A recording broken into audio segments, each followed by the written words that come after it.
అందరికి ఇప్పుడు 6:05 అయిందండి, 6:03 అట్లా అయింది అనుకోండి. మీరు 6:45 వరకు కంటిన్యూ చేయొచ్చు. ఒకవేళ దానికంటే కూడా మించినా కూడా 1 అవర్ వరకు మీరు కంటిన్యూ చేయొచ్చు. అదే ఒకవేళ టైం అయిపోతుందంటే నాకు నేను రిమైండ్ చేస్తాను. Thank you. అందరికీ సుందర విజ్ఞాన కేంద్రం తరఫున స్వాగతం. ఈరోజు మనం చర్చకు తీసుకోబోతున్నటువంటి అంశము కరోనా మరణాలు, ఎడతెగని అబద్ధాలు. కరోనా ప్రారంభమైనప్పటి నుంచి ఈ కోవిడ్ డెత్స్ కానీ లేదా కోవిడ్కి సంబంధించిన అంశాలు ప్రారంభమైనప్పటి నుంచి మనం అనేకమైనటువంటి అయోమయంలో ఉన్నాము, అపోహలతో ఉన్నాము, అనేక రకాల అబద్ధాల మధ్య జీవిస్తున్నాం. కరోనా మన దేశానికి ఎట్లా వచ్చింది అనేటువంటిది కూడా ఒక పెద్ద అబద్ధంతోనే స్టార్ట్ అయింది. అదేదో అక్కడ ఢిల్లీలో జరిగినటువంటి ఒక మత సమావేశం మీద వచ్చింది అనేది ప్రచారంలో జరిగింది. కానీ అంతకుముందే ఒకతను ఇక్కడ గాంధీలో అడ్మిట్ అయ్యాడు, ట్రీట్మెంట్ తీసుకున్నాడు, అతను మెరుగై వెళ్ళిపోయాడు. అతను ఆ ఢిల్లీ సమావేశాలకు ముందే ఇక్కడ అడ్మిట్ అయిపోయాడు. దుబాయ్ నుంచి ఆయన వచ్చాడు, వ్యాపారస్తుడు. దుబాయ్కి వెళ్ళి అప్పుడప్పుడు వెళ్ళి వ్యాపారంలో భాగంగా వెళ్ళేవాడు. ఆయన నుంచి వచ్చింది మొదటి కేసు. ఆ తర్వాత ఇటువంటి అనేకమైనటువంటి కేసులు నమోదైనాయి. ఈ ఒక్కసారిగా ఫస్ట్ వేవ్లో మొత్తం దేశవ్యాప్తంగా కూడా ఇది వ్యాపించింది. ఆ తర్వాత సెకండ్ వేవ్ వచ్చేటప్పటికి దీని పరిస్థితి మరింత ఘోరంగా ఉంది. మనం ఏం చెప్పుకుంటామంటే మొత్తం ప్రపంచానికంతా మనమే లెక్కలు అందజేసాము. మనం 0 అనేటువంటి దాన్ని ఫస్ట్ టైం కనుక్కున్నాము. అదేవిధంగా గణాంక శాస్త్రాలన్నింటినీ కూడా మనమే ప్రపంచానికి అందజేస్తాము. ఈరోజు ప్రపంచంలో అన్ని ఇంజనీరింగ్ సంస్థల్లో నాసా దగ్గర నుంచి మొదలు పెట్టుకొని కంప్యూటర్ ఇంజనీరింగ్ సంస్థల్లో వీటన్నింటిలో కూడా మన వాళ్ళే ఉన్నారు అని, భారతీయులే ఉన్నారు అని చెప్తాము. అది నిజమే. అదేవిధంగా డాక్టర్లు కూడా ప్రపంచానికి, ముఖ్యంగా యూరోప్కి, అమెరికాకి అవసరమైన డాక్టర్లందరినీ కూడా మన దేశం ఇక్కడి నుంచే ఉత్పత్తి జరుగుతుంది. ఇవన్నీ బాగానే ఉన్నాయి. ఇన్ని లెక్కల్లో వాటిలో మనం అడ్వాన్స్డ్గా ఉన్నాము. ఇదంతా బాగానే ఉంది. కానీ కరోనా లెక్కలు వేయటంలో మాత్రం మనం ఘోరంగా విఫలమయ్యాము. కరోనాను అంచనా వేయటంలో దాని మరణాలకు సంబంధించినటువంటి గణాంకాలు కానీ లేదా పేషెంట్లకు సంబంధించినటువంటి గణాంకాలు కానీ మనము సేకరించటం అనేటువంటిది ప్రభుత్వాలు అది చేతగాక సేకరించలేదా, లేకపోతే కావాలనే వాటిని దాచిపెట్టడానికి, ప్రపంచానికి ఒక భిన్నమైనటువంటి ఫిగర్ దోయించడానికి చేశారా అనేటువంటిది మనం ఒక పెద్ద ప్రశ్నగా ఉంది. ఏమైనా కూడా కరోనా కేసుల నమోదు, మరణాలు ఈ రెండింటి విషయంలో మనకు వాస్తవ డేటా అనేటువంటిది లేదు. ఈ డేటా లేకపోవడానికి ఒక కారణం ఏంటంటే ఈ కోమార్బిడిటీస్ కింద, అంటే డయాబెటిక్ ఉండో లేకపోతే ఆస్తమా ఉండో ఇంకేదన్నా ప్రాబ్లం ఉన్న అతనికి కోవిడ్ కనుక వస్తే అతన్ని ఈ కోవిడ్ లెక్కలోకి తీసుకోలేకపోవటం, ఈ జబ్బు వచ్చినటువంటి వాళ్ళ లెక్కలోకి తీసుకోకపోవటం ఇది ఒక కారణము. చనిపోయినా కూడా వాళ్ళను దీని లెక్కలోకి తీసుకెళ్ళలేదు కనుక అదొక రకంగా తక్కువ మరణాలు ఉన్నాయి, మరణాల సంఖ్య కనపడుతుంది. ఇంకొకటి, అసలు ప్రభుత్వ రికార్డులో ఎక్కడ కూడా నమోదు కాకుండా చనిపోయినటువంటి వాళ్ళు చాలామంది ఉన్నారు. సెకండ్ వేవ్ సందర్భంగా మనం చూసినప్పుడు ఆ కాశీ అంటే గంగా నది తీర ప్రాంతాల్లో గంగా నదిలో ప్రయాణం చేసి కొన్ని టీవీ ఛానల్స్ కొన్ని వీడియోలు తీసి పోస్ట్ చేసేవి.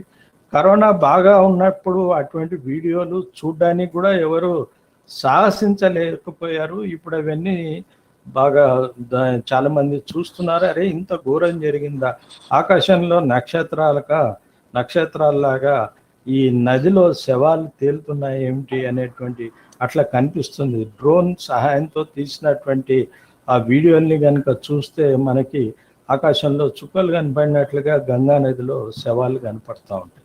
అదేవిధంగా గంగా ఒడ్డున కానీ ఇతర నదుల ఒడ్డున కానీ కొద్దిపాటి లోతు తీసేసి శవాల్ని పూర్తి చేసి వెళ్ళిపోయారు. నిజానికి నార్త్ ఇండియాలో, సౌత్ ఇండియా కంటే నార్త్ ఇండియాలో శవాల్ని హిందువులు కాలుస్తారు, పూడ్చే వాళ్ళ సంఖ్య తక్కువ.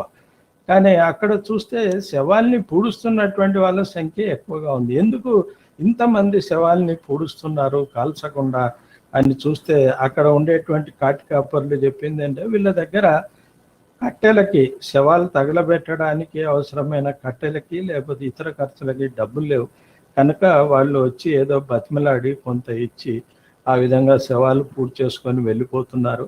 ఈ శవాలు రోజుకి వందల సంఖ్యలో వస్తున్నాయి, ప్రభుత్వాల్లో ఈ లెక్కలు లేవు అనేటువంటిది వాళ్ళు చెప్తున్నారు. లెక్కలు ఎందుకు లేవు? ఇప్పుడు ఒక ప్రశ్న వస్తుంది, మనం మొత్తం దేశంలో ఉండేటువంటి జనాభాకంతా ఆధార్ కార్డులు ఇచ్చాం కనుక ఈ ఆధార్ కార్డులలో లేనటువంటి వాళ్ళంతా కూడా, అంటే ఆధార్ కార్డులు ఇచ్చాం కనుక మనకి మరణాల లెక్క తెలుస్తుంది, ఇప్పుడు కాకపోతే తర్వాత అయినా తెలుస్తుంది అనేటువంటి వాదన ఉంది. తర్వాత తెలిస్తే మాత్రం ఏం లాభం? మన దగ్గర ఎన్ని ప్రాంతాల్లో ఏ ప్రాంతంలో ఎఫెక్ట్ అవుతుంది, ఏ ప్రాంతంలో ఎక్కువగా ఎఫెక్ట్ అవుతుంది, ఏ ప్రాంతంలో మన వైద్య సేవల్ని ఇంప్రూవ్ చేసుకోవాలి, ఇటువంటి అంశాలను పరిశీలించడానికి, నిర్ణయాలు చేయడానికి తగినంత డేటా లేకుండా ఏ విధమైనటువంటి నిర్ణయాలు చేస్తాము అనేటువంటిది మనము చేయలేము. అదే ఇప్పుడు ఉన్నటువంటి సమస్య. మరి ఇంతమంది చనిపోతే వీళ్ళకి సంబంధించినటువంటి ఎక్కడైనా పేర్లు నమోదు జరుగుతుందా? ఎందుకు జరగట్లేదు అంటే ఈ చనిపోయిన వాళ్ళల్లో చాలా మందికి ఎలాంటి ఆస్తులు లేవు, ఆస్తి తగాదాలు ఉండవు, పంపకాల సమస్య ఉండదు, వాడికి డెత్ సర్టిఫికేట్ తీసుకోవాల్సినటువంటి అవసరం ఉండదు. అదేవిధంగా వీళ్ళు రెగ్యులర్ కార్మికులు కూడా గారు, కొంతమంది ఉండొచ్చు కార్మికులు, కానీ ఎక్కువ మంది కార్మికులు గారు, వీళ్ళకి ఏమీ ఏ పిఎఫ్ కానీ ఏ బెనిఫిషియర్ ఇది కానీ అర్థం కాదు. బ్యాంకులో ఖాతాలు ఉండవు, జన్ధన్ ఖాతాల కింద ఖాతాలు ఉన్నప్పటికీ కూడా బ్యాంకులో అకౌంట్లో డబ్బులు లేదు కనుక వాటి కోసం వారసులు వచ్చి క్లెయిమ్ చేసేటువంటి అవకాశాలు లేదు. ఆ విధమైనటువంటి పరిస్థితిని కూడా ఇన్ని వేల శవాలు లెక్కలు లేకుండా అక్కడ ఉన్నాయి, గంగా నదిలో కానీ లేకపోతే ఇతర నదుల్లో కానీ. అంటే ముఖ్యంగా నార్త్లో ఉంది శవాల్ని నదుల్లో వదిలే ఆచారం, సౌత్లో లేదు. ఇక్కడ కూడా హైదరాబాద్లో కూడా క్యూలో ఉండాల్సిన పరిస్థితి హైదరాబాద్లో కూడా ఉంది. అంబర్పేట్ శ్మశాన వాటికలో శవాన్ని తీసుకెళ్ళి పూడ్చిపెట్టాలంటే పైరవీ చేసి వాళ్ళకి కొంత డబ్బులు ఇచ్చి, అసలు పూడ్చడానికి స్థలం లేదండి, మేము ఎక్కడ పూడ్చాలి అనేటువంటి వాళ్ళు చెప్తుంటే ఏదో విధంగా నువ్వు పూడ్చునాయన అని వాడికి డబ్బులు ఇచ్చినటువంటి కుటుంబాలు మనకు తెలుసు. అదేవిధంగా తగలబెట్టాల్సినటువంటి సందర్భాలు పెద్ద క్యూలు ఉన్నటువంటి విషయం తెలుసు. ఇదే విధమైనటువంటి పరిస్థితి దేశవ్యాప్తంగా. అయితే మరి అన్ని రాష్ట్రాలు తప్పుడు లెక్కలు చూపించావంటే అట్లా కూడా మనకు అనిపించదు, ఎందుకంటే రాష్ట్రాల మధ్య చాలా తేడా ఉంది. ఇప్పుడు మహారాష్ట్రలో చూపించినటువంటి కేసుల సంఖ్య మిగతా రాష్ట్రాల్లో చూపించలేదు. అంటే మహారాష్ట్ర కంటే బీహార్లోనూ, యూపీలోనూ, మధ్యప్రదేశ్లోనూ బెటర్, అంటే ఈ బీమార్ రాష్ట్రాల్లో ఉన్నటువంటివి రాజస్థాన్లోనూ బెటర్ వైద్య సౌకర్యాలు ఉండాలని చెప్పి మనం ఉన్నాయని చెప్పేసి మనం భావించాలి. ఇది అట్లా భావిస్తే ఎంత అబద్ధం అవుతుంది. ఈ సందర్భంగా చాలామంది విలేకరులు వెళ్ళి వైద్యశాలల్ని పరిశీలించారు. చాలా వైద్యశాలలు యూపీలో కానీ బీహార్లో కానీ తాళాలు వేసుకొని ఉన్నాయి, ప్రభుత్వ వైద్యశాలలు. బస్తీ దవాఖానాలన్నీ తాళాలు వేసుకొని ఉన్నాయి. సో అటువంటి పరిస్థితిని మనం గమనించాము. కనుక దీంతో పాటు ఇంటర్నేషనల్గా కూడా మన లెక్కల్ని విశ్వసించేటువంటి అవకాశం లేదు. వాళ్ళు కూడా కొన్ని అంచనాలు చెప్పారు. రెగ్యులర్గా ఈ మధ్య స్టేట్ ఆఫ్టర్ స్టేట్ మనకి పత్రికల్లో వార్తలు వచ్చాయి. ఆ స్టేట్లో ఎంతమంది మరణాలను గుర్తించారు, ఎన్ని కేసులను గుర్తించారు, కానీ దానికంటే ఎన్ని ఎక్కువ రేట్ల కేసులు వచ్చాయి, ఎన్ని ఎక్కువ రేట్ల మరణాలు జరిగాయి అనేటువంటిది గుర్తించి వాటిని పబ్లిష్ చేశారు. అవి కూడా ఎంతవరకు కరెక్ట్ అనేటువంటిది కూడా తెలియదు, ఎందుకంటే లెక్కలు చావుకు ఒక లెక్క లేకుండా పోయినటువంటి దశ అనేటువంటిది ఉంది. దీనికి తోడు అనేక రకాలైనటువంటి అబద్ధాలు, ఎవడికి వాడు క్లెయిమ్ చేసుకోవటం. నా మందు వాడితే తగ్గిపోతుందని బాబా గారు చెప్పారు. ఒక బాబా గారు వచ్చి ఒక మంత్రి పేడ పూసుకుంటే ఆవు పేడ అందులో కూడా ఆవును వెతికి పట్టుకొని ఆ పేడ పూసుకుంటే తగ్గుతుందని, ఆవు మూత్రం తాగితే తగ్గుతుంది, ఇటువంటి చికిత్స తీసుకొని అక్కడ అస్సాంలో ఒక మంత్రి చనిపోయాడు.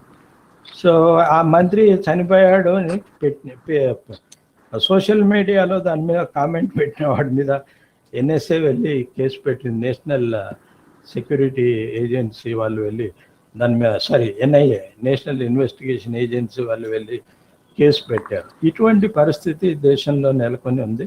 కనుక ఈ కరోనా మరణాలు, ఈ కొనసాగుతున్న అబద్ధాలు, అన్నింటికంటే పెద్ద అబద్ధం మనకందరికీ కళ్ళెదుట కనిపించినటువంటి అంశం, ఈవెన్ హైదరాబాద్లో కూడా ఆక్సిజన్ అందక ఎటువంటి పరిస్థితి ఏర్పడింది, ఢిల్లీలో ఎంత దారుణమైనటువంటి స్థితి ఏర్పడింది, రోగులకు సంబంధించినటువంటి వాళ్ళు సిలిండర్ల కోసం ఎట్లా కొట్టుకొని చచ్చారు, ఇక్కడ హాస్పిటల్స్ ముందు పడిగాపులు కాస్తూ రోగులు ఎగశ్వాస దిగశ్వాసతో ఎట్లా ఆ సిలిండర్ కోసం వేచి చనిపోయారు అనేటువంటి విషయాల్ని చూసాము.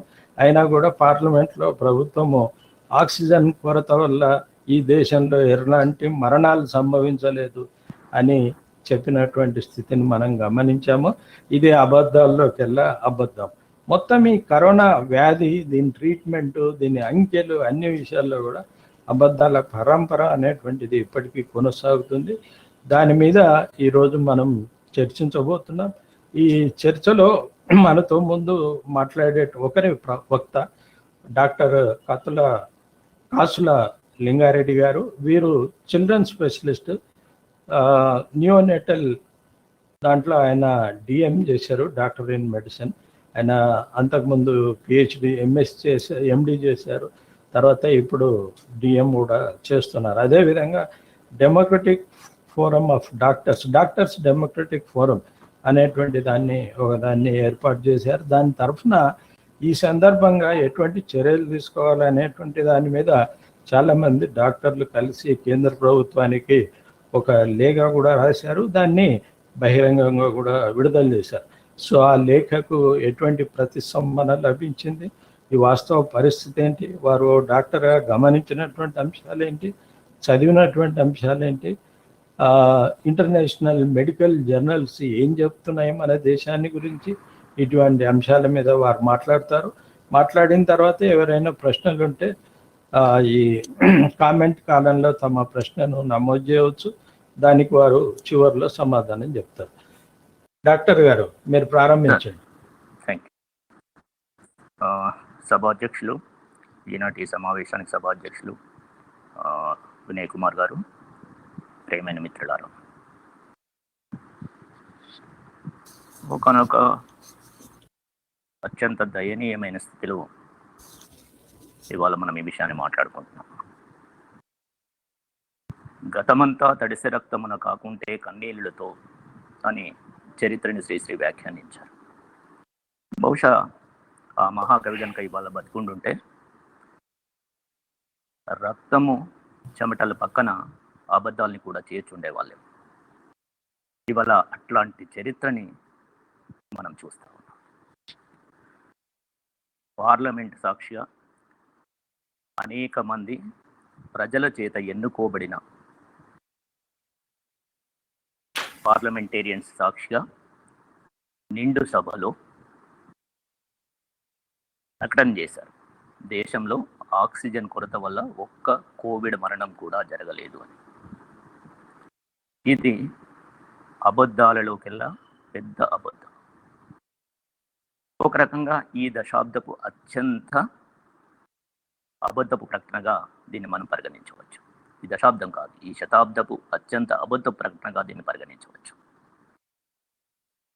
ఇట్లాంటి అత్యంత దారుణమైన అబద్ధాలు ప్రకటించేటప్పుడు ఆ ప్రకటించే వాళ్లకు కొంచెం సిగ్గు, అభిమానము, భయము ఉండాల్సింది. అంటే ఇట్లాంటి ప్రకటన చేయటానికి ధైర్యం కూడా ఉండాలి. అంటే వాళ్ళు ఆ ప్రకటన అంత నిస్సిగ్గుగా, అంత నిర్భయంగా చేశారు అంటే ఈ ప్రకటనని తీసుకుంటున్న సమాజం కూడా ఎలాంటి సిగ్గు, అభిమానము లేని స్థితిలోకి సమాజం నెట్టబడిందా అని మనం ప్రశ్నించుకోవాల్సి వస్తుంది.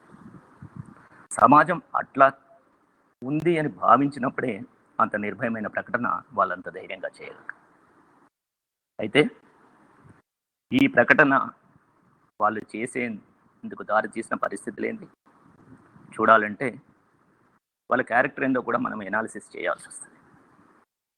మనం వాళ్ళని ఇట్లా సంబోధించవచ్చు: coming out of your mouth or your life, While you are speaking, you just utter lies because your mother tongue is Linglish, Linglish.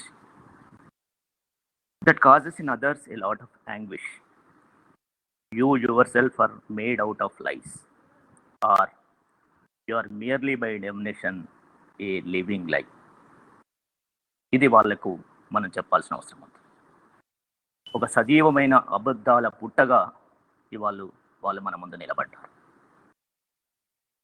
ఈ అబద్ధము, ఈ అత్యంత దారుణమైన అబద్ధము వాళ్ళు మాట్లాడినప్పుడు నిజానికి మనలాంటి వాళ్ళందరం కూడా ఒక నిస్తేజానికి గురి కాలేదు.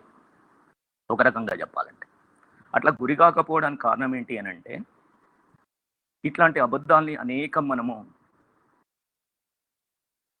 ఎంత మాత్రంగానైనా కనీసం ఈ 5-6 సంవత్సరాల్లో అనేకం చూస్తూ వస్తున్నాం. అంటే ఒకే అబద్ధాన్ని తిరిగి తిరిగి చెప్పడం వల్ల అది నిజంగా మారిపోయే పరిస్థితిని కూడా మనం చూస్తూ వస్తాం. ఏం అబద్ధాలు మాట్లాడారు? ఆక్సిజన్ కొరత వల్ల ఒక్క రోగి కోవిడ్ రోగి మరణించలేదు అని అన్నప్పుడు, సరే ఇతరత్ర రాష్ట్రాల్లో ఏం జరిగినాయో మన కళ్ళ ముందు కనిపించకపోవచ్చు. మన రాష్ట్రంలోనో మన పక్క రాష్ట్రంలోనో మనకు 1-2 ఎగ్జాంపుల్స్ అయినా దొరుకుతాయి. వైజాగ్లోని రుయా హాస్పిటల్లో ఎంతమంది చనిపోయారు ఆ రోజు ఆక్సిజన్ లేకుండా? కింగ్ కోటిలో ఆక్సిజన్ సప్లై లేకపోయినప్పుడు హైదరాబాద్లో ఎంతమంది రోగులు చనిపోయారు ఆ రాత్రి?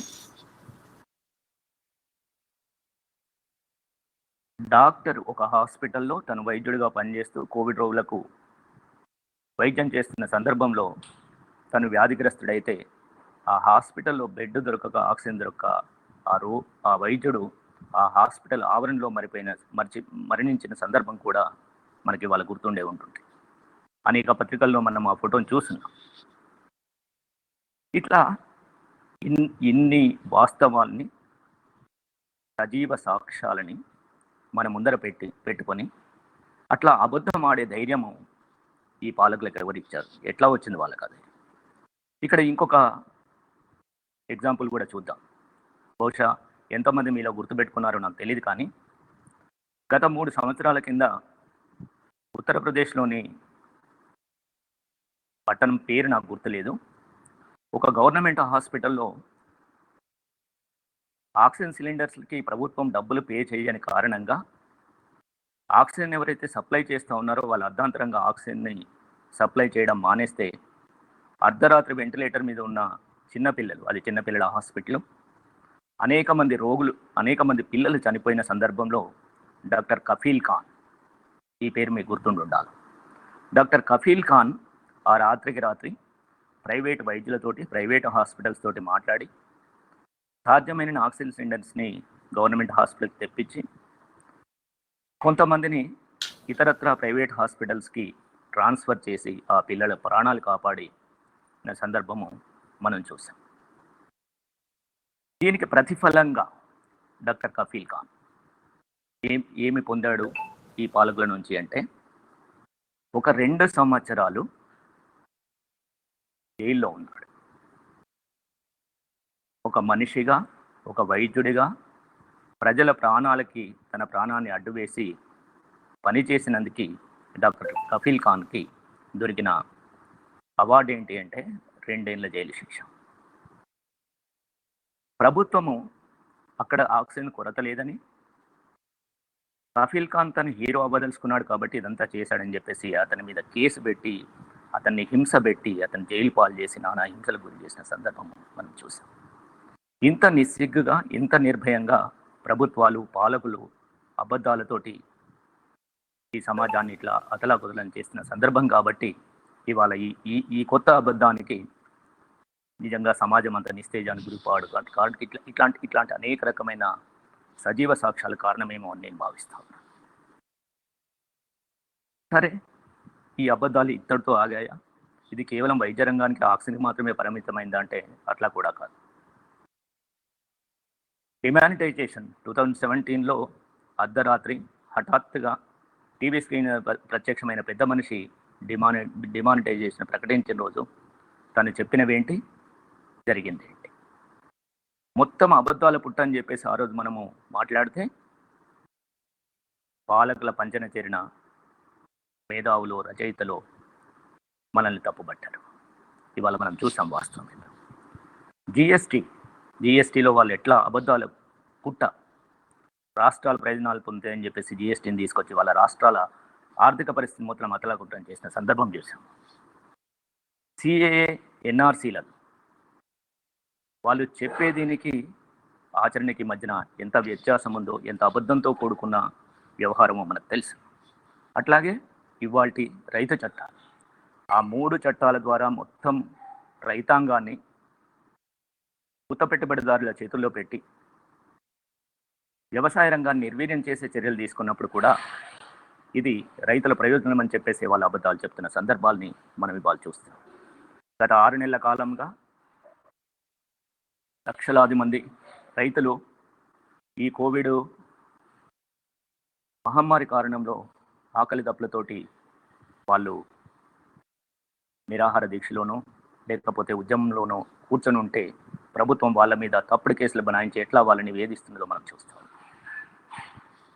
ఇవన్నీ అట్లాగే ఇవాళ పెగాసెస్ కూడా ఎంత అబద్ధాల పుట్టో మనం చూస్తాం. సో ఇట్లా ఎన్ని అబద్ధాలని ఈ పాలకులు ప్రచారం చేశారు. 2019లో కోవిడ్ భారతదేశంలో వచ్చినప్పుడు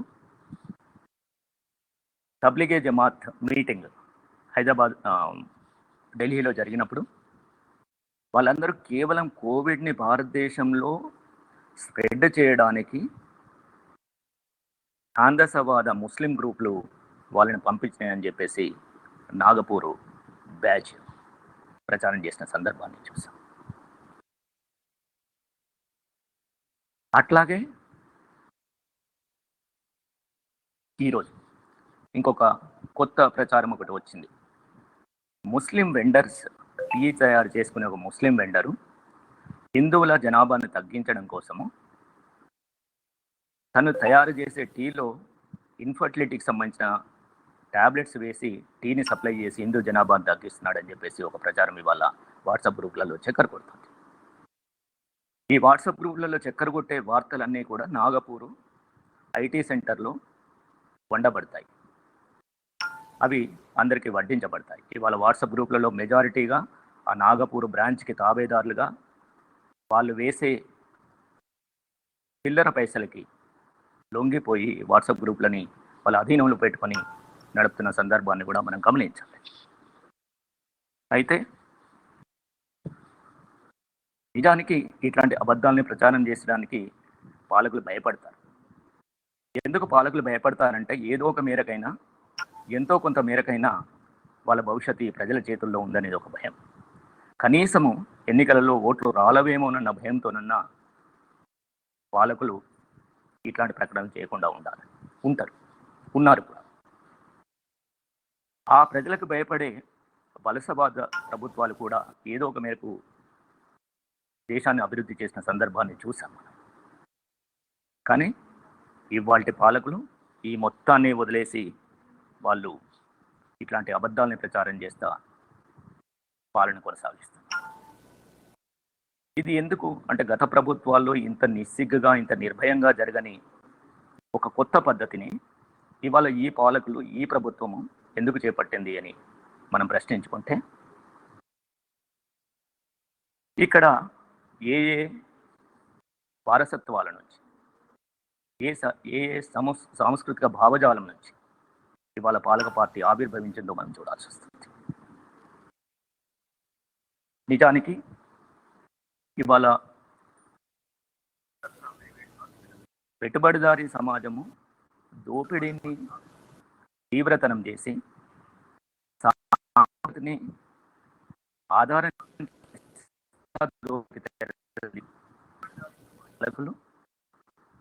వాళ్ళ కొనసాగింపుగా ఉన్న పెట్టుబడిదారులు చాలా ఆశ్చర్యంగా ఈ పెట్టుబడిదారీ వ్యవస్థని పెంచి పోషిస్తూనే సాంస్కృతికంగా వాళ్ళు భూస్వామ్య సమాజంలో ఉన్నారు అనేది మనం గుర్తించాల్సి ఉంటుంది.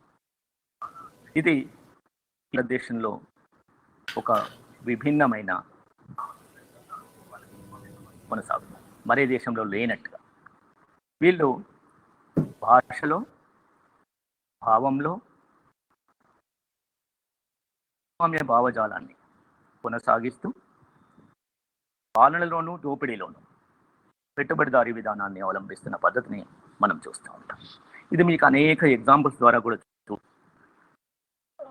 ఎట్లా చూడొచ్చు అంటే, ఈ మధ్య నేను ఒక మన్ కీ బాత్ విన్నాను ఏదో కొంతకాలం కిందట. నిజానికి ఆయన గారి పెట్టడం అనేది నేను చెయ్యను, అది అనవసరమైన వ్యవహారంగా నేను భావిస్తాను. కానీ ఆ రోజు నేను ఒంటరిగా ప్రయాణం చేస్తూ ఉన్నాను. కార్లో ఏ రేడియో ఛానల్ పెట్టినా కూడా మన్ కీ బాత్ వినిపిస్తుంది. ఆ మన్ ఒక పద్ధతి ఉంది.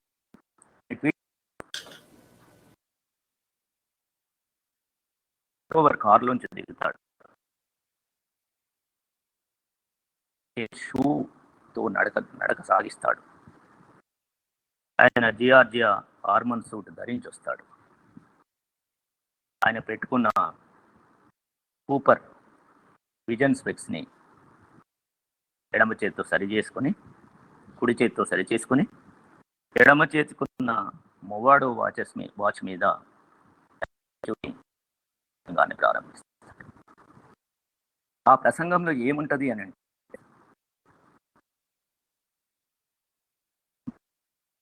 ప్రజలందరూ పిల్లల కోసం కొనే ఆట బొమ్మల్ని, మన దేశీయ తయారీ ఆట బొమ్మల్ని మాత్రమే కొనండి.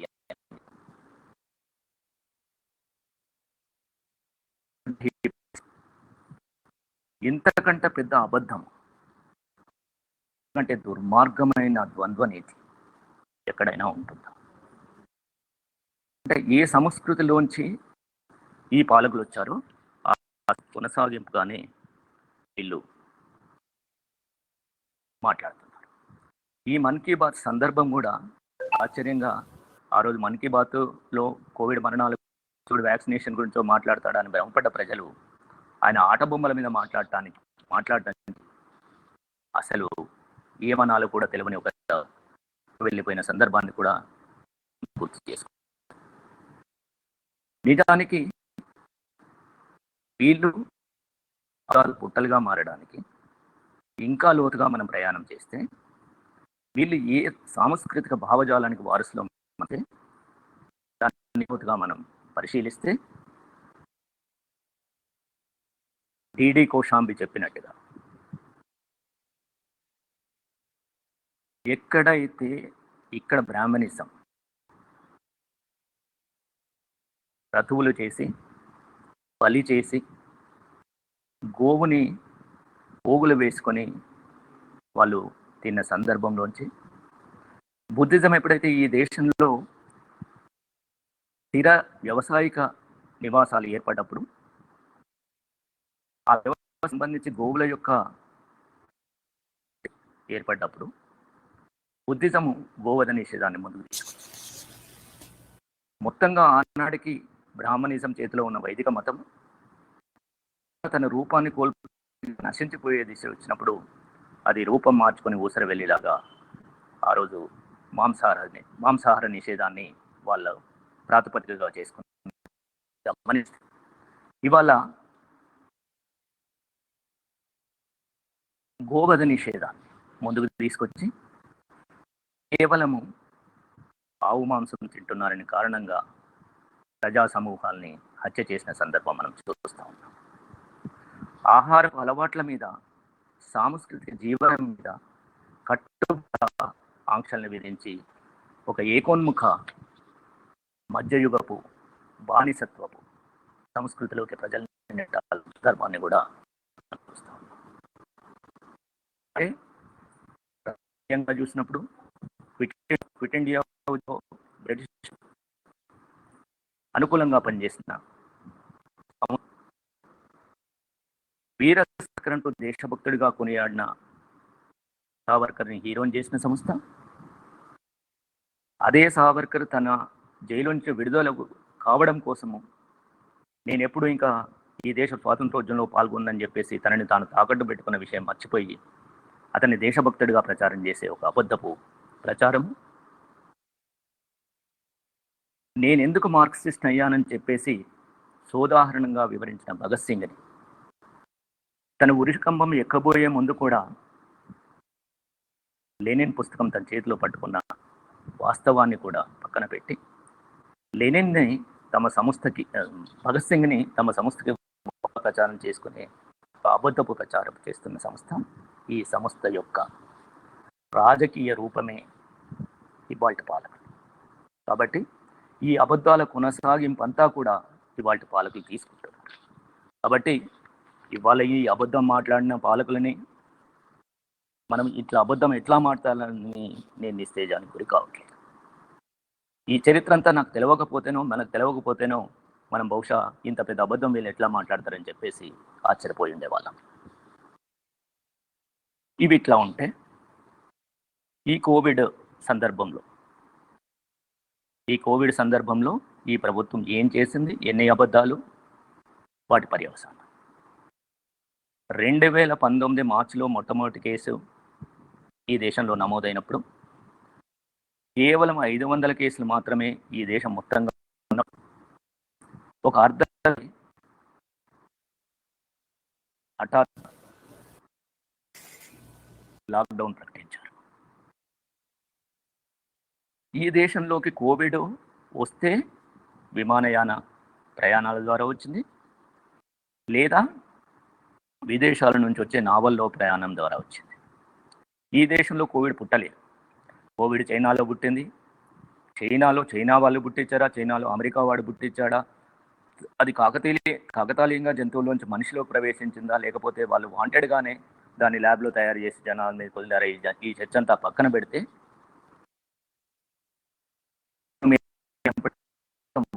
కోవిడ్ ఈ దేశంలో లేదు. ఈ దేశాల నుంచి దేశంలో కోవిడ్ వస్తున్నప్పుడు పరాయి ప్రయాణికులు ఎవరైనా ఈ దేశంలోకి అడుగుపెట్టినప్పుడు వాళ్ళని సరి అయిన పద్ధతిలో చేసి ట్రీట్మెంట్ చేసి వాళ్ళని ఈ దేశంలోకి తీసుకున్నట్టయితే 40 కోట్ల మంది ప్రజలు ఈ బాధ నుంచి బయటపడేవాళ్ళు. అంటే నువ్వు బయట నుంచి వస్తున్న వేల మంది ప్రజలు, ఆ ప్రజలు కూడా ఎవరు? చాలా ఉన్నత వర్గానికి చెందిన వాళ్ళు. ఉన్నత వర్గం అంటే నా దృష్టిలో ఆర్థికంగా డబ్బున్న వర్గపు ప్రజలు. ఆ వర్గపు ప్రజలే ఈ దేశానికి వస్తున్నప్పుడు వాళ్ళని కంటైన్ చేయటం ద్వారా నష్టం జరిగేది కాదు. అట్లా కాకుండా వందల మంది, వేల మందిని కంటైన్ చేసే బదులు 140 కోట్ల మంది ప్రజల్ని కంటైన్ చేస్తూ లాక్డౌన్ ప్రకటించడం అనేది ఇది వర్గ స్వభావపు చర్య. వర్గ స్వభావాన్ని జీర్ణించుకున్న ప్రభుత్వాలు మాత్రమే చేపట్టగలిగిన చర్య. అశేష సామాన్య జనం మీద కానీ, పీడిత ప్రజల మీద కానీ ఏ రకమైన కన్సర్న్ లేని ప్రభుత్వాలు, కన్సర్న్ లేని పాలకులు చేసిన చర్య. దాని పర్యవసానం మనం చూసినాం. లక్షలాది మంది ప్రజలు వాళ్ళ జీవనోపాధిని కోల్పోయారు. కోట్ల మంది ప్రజలు జీవనోపాధి, లక్షలనే కంటే కూడా కోట్ల మంది ప్రజలు జీవనోపాధిని కోల్పోయారు. కోట్ల మంది ప్రజలు ఉన్న పలంగా అన్ని రవాణా సౌకర్యాలు రద్దయిన సందర్భంలో పోలీసులు వెంటాడి వేధించి అరెస్టులు చేసి కొడుతున్న సందర్భంలో వేల కిలోమీటర్లు నెత్తిన మూటలు, సంఖలో బిడ్డతో కోట్లాది మంది వలస కూలీలు నగరాల నుంచి తమ సొంత పనులకు ప్రయాణమై కోవిడ్తోనూ ఆకలితోనూ మరణించిన సందర్భాలని మనం చూసాం.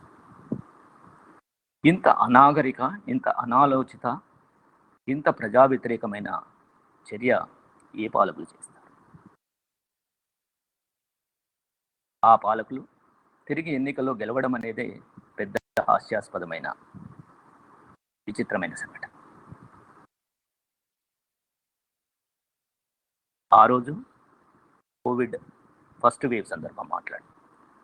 కోవిడ్ సెకండ్ వేవ్ సందర్భానికి వచ్చినప్పుడు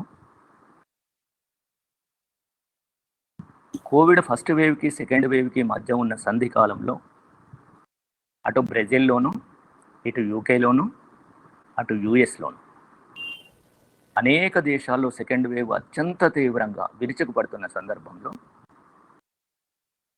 ఇక్కడ మన పాలకులు మొత్తంగా దాని విషయం మర్చిపోయారు. వ్యాక్సినేషన్స్ ఈ దేశంలో ప్రొడ్యూస్ అవుతున్నప్పుడు వ్యాక్సినేషన్ మీద కాన్సన్ట్రేషన్ చేయాలి. పాలకులు ఎన్నికల క్షేత్రంలో బిగుసుకుపోయారు. ఎట్లాగైనా జరిగే 6 రాష్ట్రాల ఎన్నికల్లో గెలుపొందడమే ఏకైక లక్ష్యంగా పెట్టుకొని ప్రజల యొక్క అవసరాలని, ప్రజల ప్రాణాలని ఏమాత్రం లెక్కలోకి తీసుకోకుండా పెద్ద పెద్ద సభలు జరుపుకొని ఎన్నికల్లో పోయిన సందర్భం. ఆ పెద్ద ఆయన చేసిన ప్రకటన ఇంతమంది ప్రజలను చూస్తే నాకు చాలా ఆనందంగా ఉందని చెప్పి పశ్చిమ బెంగాల్ సభలో మాట్లాడారు. కనీసమైన జ్ఞానం అంటే వేవ్స్ కూడా ఏదైతే social distance, mask and sanitization అనేది ఏదైతే చెప్తా ఉన్నామో వాటిని పాటించకుండా లక్షలాది మంది ప్రజలు గుంపుగా పాల్గొన్న సభలలో ప్రసంగిస్తూ నాకు ఈ ప్రజలను చూసినప్పుడు చాలా సంతోషంగా ఉందా అని చెప్పేసి వెకిలినకు నవ్విన పాలకులు ఉన్న దేశం.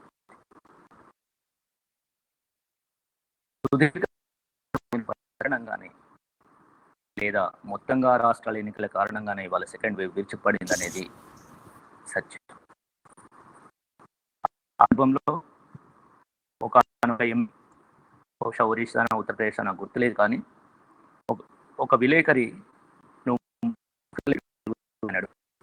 ఆయన కోవిడ్ ఎక్కడో పారిపోయింది. కామెడీ ఏంటి ఇక్కడ? అండ్ కామెడీ ఎట్లయినా తీసుకో.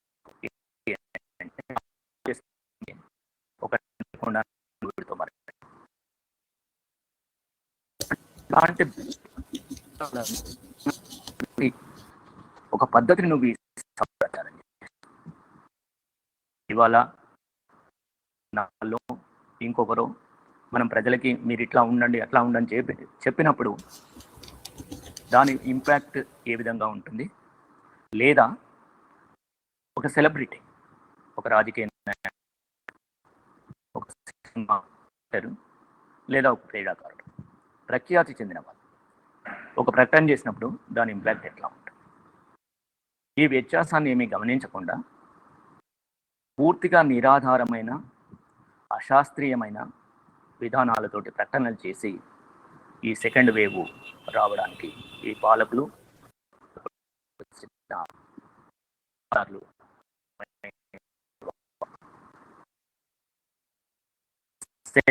సందర్భంలో కూడా ఫస్ట్ వేవ్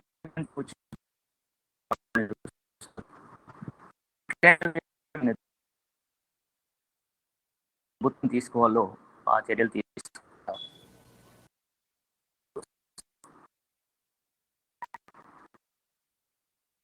చిన్నప్పుడు ఇల్లు ఉంటే ముట్టించమని అన్నారు. కోవిడ్ ఈ దేశం మీద విరుచుకుపడుతున్న సందర్భంలో ఈ ప్రభుత్వానికి చాలా అత్యంత సన్నిహితుడైన రామ్దేవ్ బాబా అనే ఒక అశాస్త్రీయమైన బ్రోకర్ కరోనిల్ అనే మందు తయారు చేశానని, అది ఈ కోవిడ్ని 100%గా కంటైన్ చేస్తుందని ప్రకటన చేసుకుని దాన్ని పెద్ద ఎత్తున స్వయాన ఈ దేశ ఆరోగ్య శాఖ మంత్రి హస్తాలతోటి దాన్ని విడుదల చేసిన సందర్భం చూసాం. నిజంగా మరి ఈ దేశంలో పాలకులు, ఎమ్మెల్యేలు, చివరికి ఈ దేశపు home minister Amit Shah Covid వచ్చినప్పుడు హాస్పిటల్లో అడ్మిట్ అయినాడు ఎందుకు? అలోపతి వైద్యం ఎందుకు తీసుకున్నాడు? వాళ్ళు ప్రమోట్ చేసిన కరోనిల్తో ఎందుకు వైద్యం చేసుకోలేదు?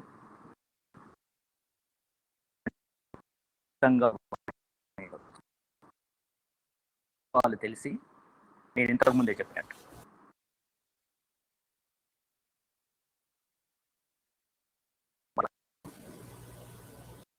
ఆధునికమైన వైద్య పరికరాలతోటి వైద్యశాలల్లో చికిత్స పొందుతారు.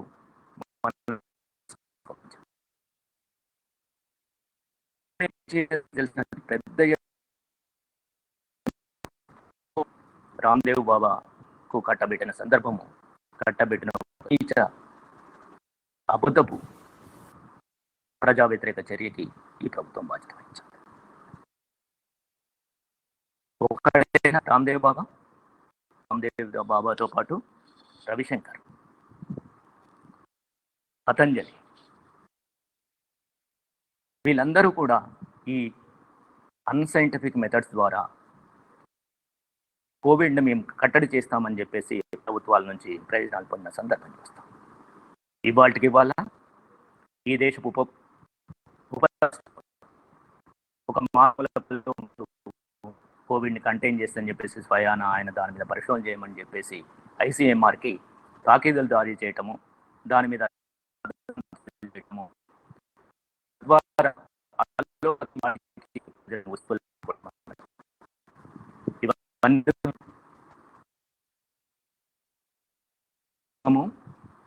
తను చేయాల్సిన పని చేయకుండా, తన ప్రయోజనాలు తప్ప ఈ గురించి ఏమాత్రం ఆలోచించకుండా చేసే పనికి సెకండ్ వేవ్ ఉధృతంగా వచ్చి అనేక మంది ప్రజలు కనీసం ఆసుపత్రిలో బెడ్ దొరకని స్థితిలో, ఆక్సిజన్ అందని స్థితిలో, మెడిసిన్స్ దొరకని స్థితిలో లక్షలాది మంది ప్రజలు చనిపోతూ ఉంటే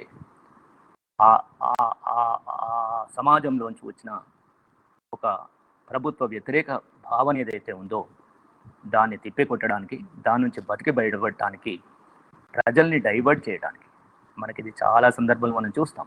ప్రభుత్వం వ్యతిరేకంగా డైవర్ట్ చేసుకోవడం కొత్త సమస్య, మత కలహాలను రాష్ట్రాల మధ్యన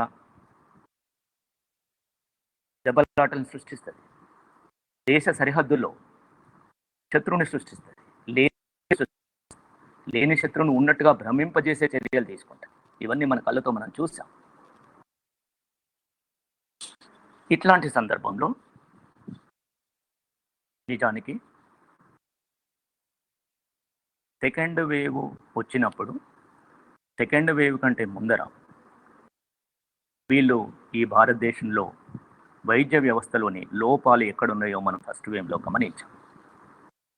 భారతదేశంలో ప్రభుత్వ రంగ వైద్యం అనేది అత్యంత దయనీయమైన స్థితిలో ఉందనే విషయము మనకు తెలుసు.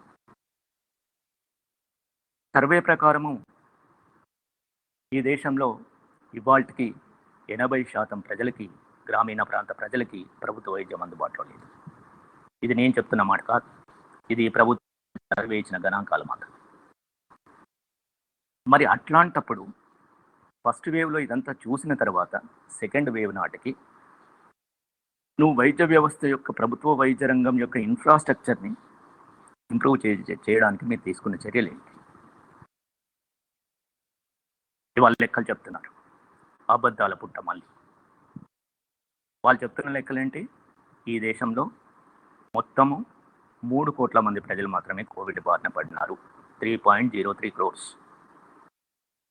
మొత్తం మరణాలు 4.19 lakhs, 4,19,000. నిజమేనా ఇది? ఎందుకు వీళ్ళు తప్పుడు లెక్కలు చెప్పారనేది ఒకసారి చూద్దాం. ల్యాన్సెట్ అనే ఒక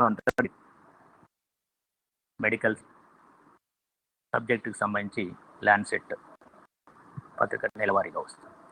ల్యాన్సెట్ ప్రచురించింది ఏంటి అంటే, దేశంలో మరణాలు ప్రభుత్వ లెక్కలకి పొందన లేదు, ప్రభుత్వ 4 లక్షలు కాదు, మొత్తం మరణ 50 లక్షలు అని చెప్పేసి ల్యాన్సెట్.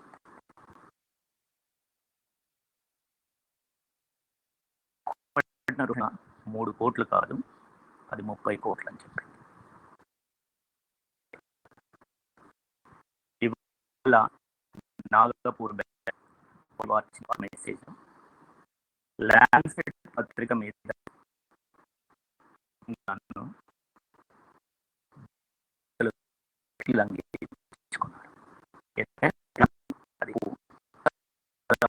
బ్రిటన్ వాళ్ళు ఈ దేశాన్ని అపఖ్యాతి పాలు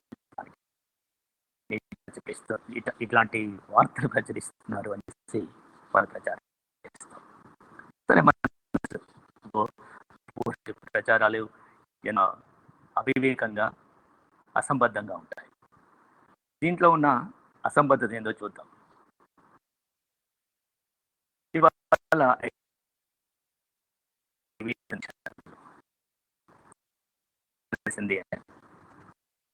చాలా మంది ప్రజల్లో ఎంతమందిలో కోవిడ్ యాంటీబాడీస్ ఉన్నాయి అని ఆ సర్వే ఇచ్చిన రిజల్ట్ ఏంటి అంటే 67% ప్రజల్లో, ఇవాళ భారతదేశంలో 67% మంది ప్రజల్లో కోవిడ్ యాంటీబాడీస్ ఉన్నాయి. ఐసీఎంఆర్ ప్రభుత్వ రంగ సంస్థ, ప్రైవేట్ రంగ సంస్థ కాదు. మరి 67% మంది ప్రజల్లో కోవిడ్ యాంటీబాడీస్ ఉన్నాయంటే ఎక్కడి నుంచి వచ్చాయి? వ్యాక్సినేషన్ శాతం ప్రభుత్వం లెక్కల ప్రకారమే ఇవాళ వ్యాక్సిన్ అంటే ఒక సింగిల్ డోస్ వ్యాక్సిన్ అయినా చేయబడ్డ పర్సెంటేజ్ 10%. 2 డోసులు తీసుకున్న వాళ్ళు 2.5% మాత్రమే. మరి మిగిలిన 57% ప్రజలకి యాంటీబాడీస్ ఎక్కడి నుంచి వచ్చాయి? As simple as that. అంటే కనీస ఇంగిత జ్ఞానం ఉన్న 7వ తరగతి 5వ తరగతి పిల్లవాడిని అడిగినా కూడా ఈ లెక్క చెప్తాడు. సో ఎక్కడి నుంచి వచ్చాయి యాంటీబాడీస్? ఈ ప్రజలందరూ కోవిడ్ బారిన సిమ్టమాటిక్గా అసిమ్టమాటిక్గా తెలవదు. ఎంతమంది హాస్పిటల్లో అడ్మిట్ అయ్యారో తెలవదు, ఎంతమందికి టెస్టులు జరిగాయో తెలవదు, కానీ వీళ్ళందరికీ కోవిడ్ వచ్చింది. ఇట్లా చెప్పినప్పుడు ఒక సందేశం మీకు, మరి వీళ్ళందరికీ హాస్పిటల్ కోవిడ్ మనం చూస్తూ ఉన్నాం. కోవిడ్లో 90% కేసెస్ ఏ ట్రీట్మెంట్ లేకుండా కేవలం సిమ్టమాటిక్ ట్రీట్మెంట్ ద్వారా బయటపడుతుంది. 10% కేసెస్ మాత్రమే హాస్పిటలైజ్ కావటము, దాంట్లో ఒక 5 to 6% డెత్ అవటం జరుగుతుంది. అంటే ఎట్లా బుకాయిస్తారు ఇవాళ ఈ లెక్కని? అడుగుదాం ప్రజలు. ఇవాళ మరణాలే లేవు ఆక్సిజన్ కారణంగా. ఇదే ఇంతకుముందు వినయ్ కుమార్ గారు మాట్లాడుతూ అన్నారు, ఆధార్ కార్డులు ఇచ్చారు కదా, ఊరూరా సర్వే చేయించండి, ఎంతమంది అయ్యారు మాట రికార్డ్ చేయండి, వాళ్ళ ఆమె చుట్టూ ఎట్లా తిరిగినారో చెప్తారు. ఒక విస్తృతమైన సామాజిక సంబంధాలు ఉన్న డాక్టర్గా, ప్రజలతో సంబంధాలు ఉన్న డాక్టర్గా ఈ కోవిడ్ కాలంలో నేను రోజుకు ఒక 30 నుంచి 40 కాల్స్ నేను రిసీవ్ చేసుకున్నాను. అన్ని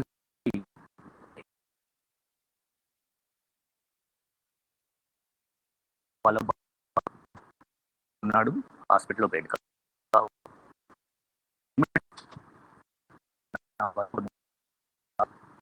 రెమ్డెసివిర్ కావాలి.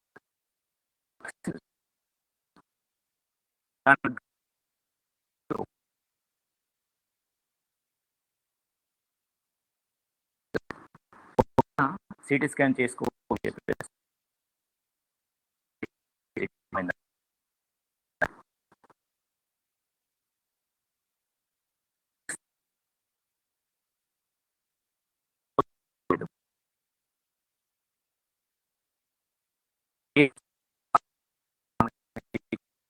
ఈ పుస్తకానికి కూడా ప్రభుత్వంగాను ఇవన్నీ గమని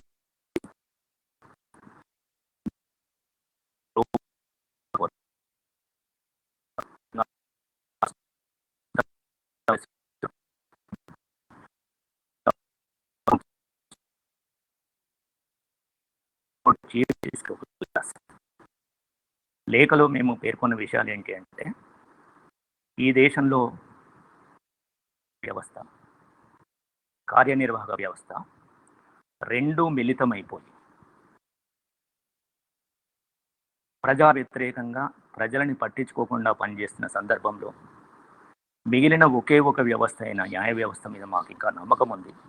ఈ దేశ ప్రజలుగా మేము ఇంకా ఈ న్యాయ వ్యవస్థ మీద నమ్మకాన్ని కోల్పోలేదు. కాబట్టి మీరు ఈ దేశ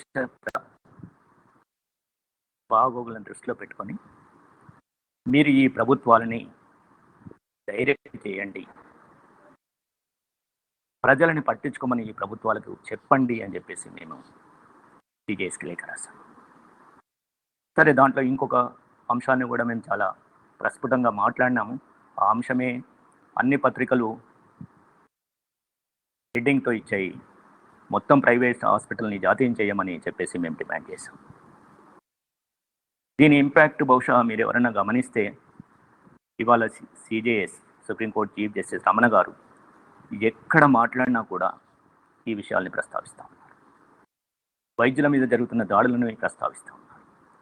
కార్పొరేట్ వ్యవస్థల దోపిడీని, కార్పొరేట్ హాస్పిటల్ల దోపిడీని, డాక్టర్ల మీద వ్యతిరేకంగా ఎట్లా ఈ ప్రభుత్వం మలిచిందో, దాంట్లో ఉన్న కుట్రేందో కూడా సిజేఎస్ మాట్లాడారు. అర్థం చేసుకోమని మేము ప్రజలకు విజ్ఞప్తి చేస్తాం. ఇదొక. దీంతో పాటుగా ఎట్లా అయితే 80% ప్రజలు ఈ దేశంలో ప్రభుత్వ రంగ వైద్యానికి దూరంగా ఉన్నారు, వాళ్ళకి ప్రభుత్వ వైద్యం ఎట్లా చేరాలి అనే దాని మీద కూడా మేము చాలా ఆలోచన చేశాం. దీనికి మేము ఒక 3 కమిటీస్ వేసాం. Primary health care, secondary health care and tertiary health care, ఈ 3 కూడా మనకి ఇంతకుముందు బోర్ కమిటీస్, శ్రీవాత్సవ కమిటీస్ చేసినాయో ఆ సిస్టంలో యాక్చువల్గా ఇవాళ ఏం అంటే, ఇవాళ పిఎస్సి మీకు ఒకే డాక్టర్ ఉంటాడు. అక్కడ ఆయన చేయడానికి పని అక్కడ ఉండవు, అక్కడ ల్యాబ్ ఉండదు. అక్కడ పేషెంట్స్ ఒకవేళ ట్రీట్మెంట్ చేద్దామన్నా కూడా పేషెంట్స్ రారు. ఎందుకంటే ప్రజలకు కానీ అక్కడ ఉన్న ఎంబీబీఎస్ డాక్టర్లు కానీ పట్టణంలో దగ్గర పట్టణంలో ఉన్న ఎంబీబీఎస్ డాక్టర్లు కానీ వాళ్ళ ప్రజలు దాన్ని స్ట్రెంథెన్ చేసి దాని ఒక పద్ధతి ప్రకారం 24 గంటలు పిఎస్సి పనిచేసే పని చేయట్లేదు. ఇవాళ అది ఒరిస్సాలో జరుగుతుంది. సో అట్లా కమిటీ వేసి ఒక ఆల్టర్నేటివ్ ఇన్ఫ్రాస్ట్రక్చర్ తయారు చేద్దాం మేము చేస్తాం. నిజానికి ట్రేస్ టెస్ట్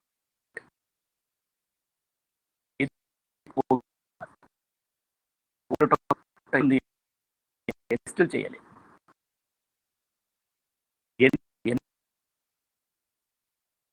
చేట టెస్ట్ కిట్స్ లేవు. టెస్టుల కోసం పరిస్థితి.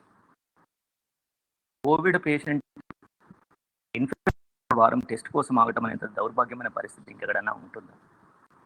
వాంటెడ్గానే ప్రజలు టెస్టులు చేయలేదు, ఎందుకంటే నంబర్ తక్కువ చూపించాలి. వాంటెడ్గానే కేసులు తక్కువ చూపించాలి, వాంటెడ్గానే కుట్రలో రాష్ట్ర ప్రభుత్వాలు, మెజారిటీ రాష్ట్ర ప్రభుత్వాలు, మేబీ ఎక్సెప్షన్స్ ఉండొచ్చు మేడం,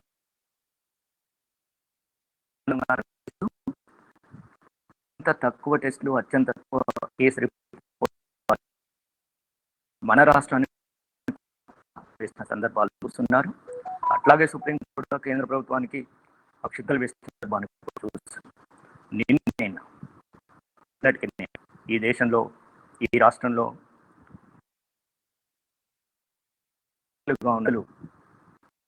ఒక పట్టణంలో ఉన్న వైద్యాధికారులతో మాట్లాడుతా, ఇంతమందిని ఎందుకు రోగుల సంఖ్యకి ఈక్వల్గా ఉంది, ఇట్లా ఉండకూడదు, మీరు అడ్మిట్ చెయ్యకండి అని చెప్పేసి ఇంత అత్యంత దుర్మార్గమైన పద్ధతి వాళ్ళ పాలకులు వ్యవహరిస్తారు. సో ఇట్లా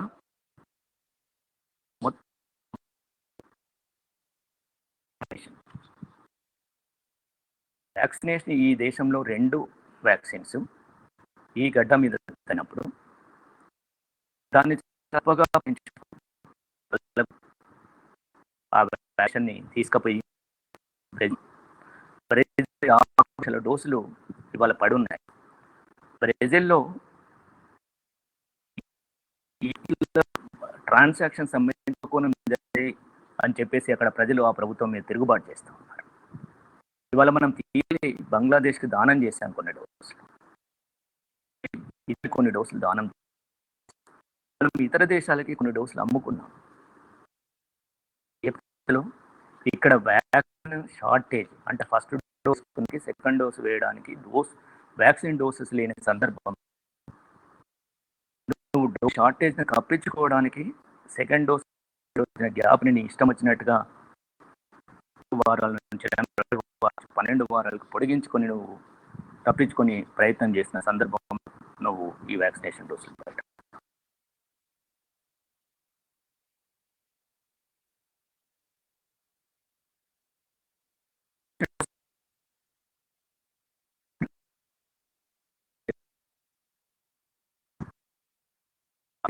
పాలకులు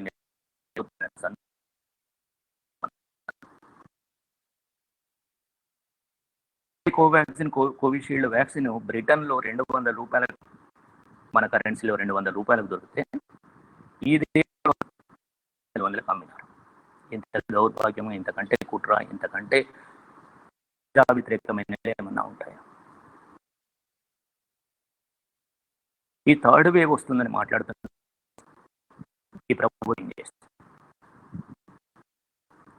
థర్డ్ వేవ్ వస్తుందని ఒకరు, రావట్లేదని ఒకరు, ఇట్లా అనేక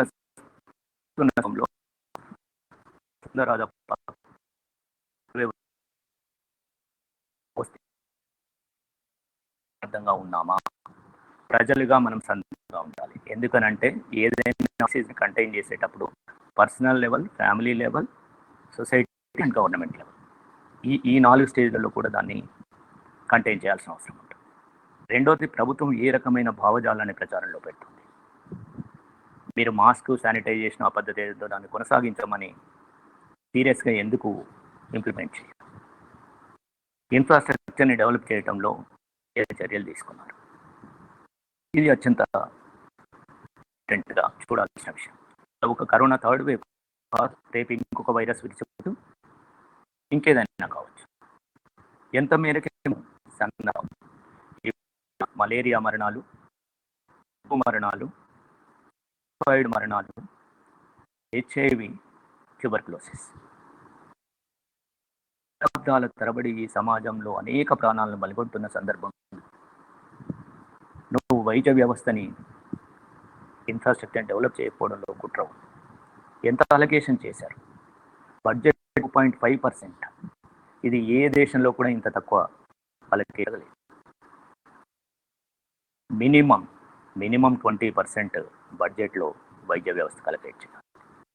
వైద్యము, విద్య రెండు కూడా కంప్లీట్గా ప్రభుత్వ ఆధీనంలో ఉండాలి. ఇది ప్రజలకు విద్య, వైద్యము అనేది రాజ్యాంగం కల్పించిన హక్కు. ఈ రాజ్యాంగ హక్కుని ఇవాళ ప్రభుత్వం రద్దు చేస్తుంది. దీనికి ప్రజలుగా మనము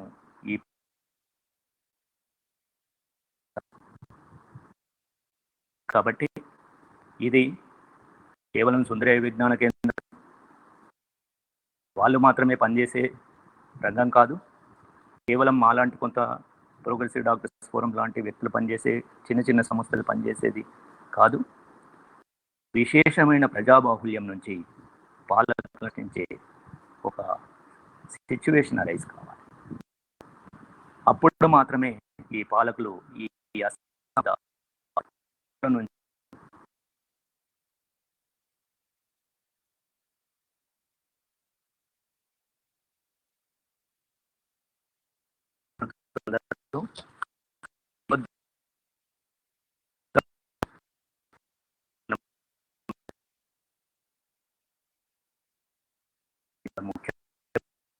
ఈ వీడియోలో నమస్తే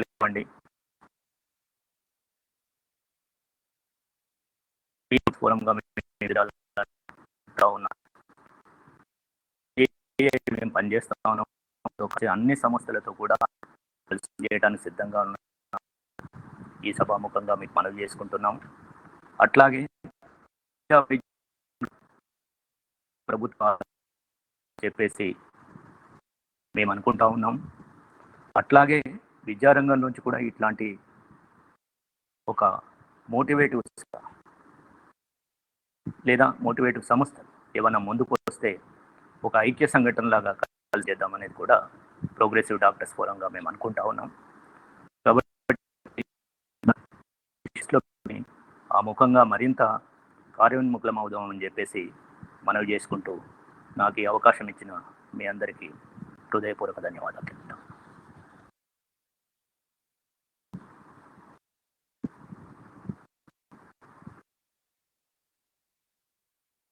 సార్ అన్మ్యూట్ చేసుకో, వినిపించట్లేదు మీ వాయిస్. వినయ్ కుమార్ గారు.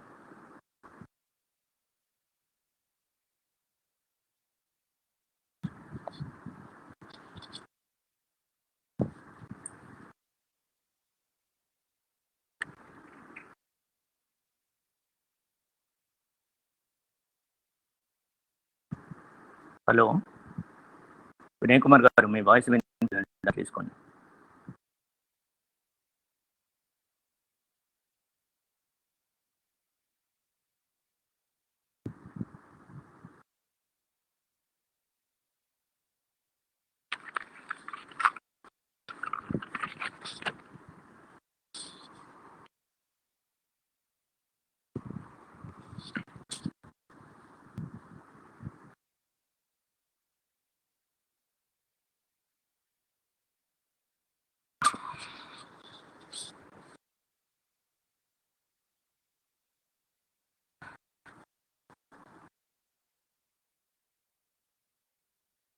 సార్ మీ వాయిస్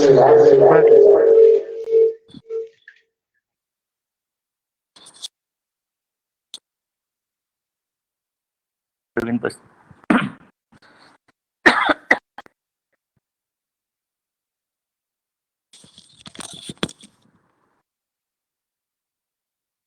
హలో సార్, మీ వాయిస్ వినపడట్లేదు సార్.